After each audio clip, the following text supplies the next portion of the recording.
ఉమ్మడి కడప జిల్లాలో మామిడి 13,291 ఎకరాల్లో సాగు అవుతుంది. ఖాదర్, బేనీషా, మల్గోవా, బెంగుళూరా, నీలం, రుమానీ, మల్లిక, చిన్న, పెద్ద రసాలు, లాల్ బహార్, కాలేపాడ్, చెరుకు రసం, హిమాం పసంద్, పుల్లూరా, పునాస, రాయల్ స్పెషల్తో పాటు మరిన్ని కొన్ని మామిడి రకాలు స్థానిక రైతులు పండిస్తున్నట్లు అధికారులు పేర్కొన్నారు. ఏటా సగటున 66,000 మెట్రిక్ టన్నుల దిగుబడి వస్తుందని ఉద్యాన శాఖ అధికారుల అంచనా.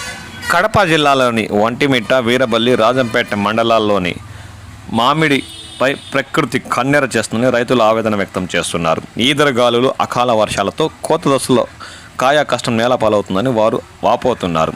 నష్టపోయిన రైతులకు నిబంధనలతో ప్రభుత్వం నుంచి ఎలాంటి సాయం అందడం లేదని వారు వాపోతున్నారు.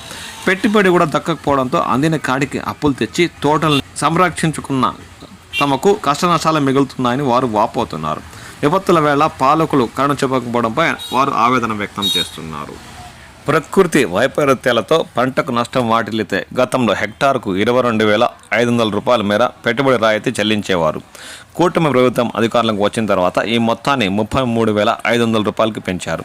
అయితే తోటల 33% మించి నష్టం చోటు చేసుకుంటేనే అనే నిబంధన విధించారు.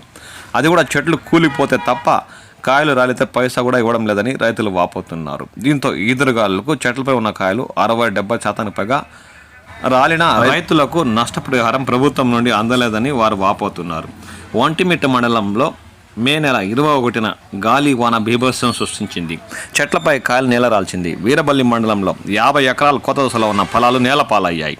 ప్రభుత్వం నుంచి అంతో ఇంత సాయం అందుతుందని ఆశించిన రైతులకు నిరాశ మిగిలింది. ఇతర పంటల్లో 33% పైగా నష్టపోతే బాధితులకు సాయం అందిస్తుండగా మామిడికి ఫలాల విషయంలో వర్తించకపోవడం అన్యాయమని బాధితులు ఆవేదన వ్యక్తం చేస్తున్నారు. నిబంధనలపై మండిపడుతున్నారు. ఇప్పటికైనా ప్రభుత్వం స్పందించి పాతకాలం నాటి నిబంధనలు సవరణ చేయాలని మామిడి రైతులు కోరుతున్నారు. ఈ సందర్భంగా కడప జిల్లా ఉద్యానాధికారి సతీష్ మాట్లాడుతూ మామిడికాయలు రాలిపోయినట్లు రైతులు తమ దృష్టికి తెస్తున్నారని, ప్రస్తుత మార్గదర్శకాల ప్రకారం ఎలాంటి పెట్టుబడి రాయితీ అందదని వారు పేర్కొన్నారు.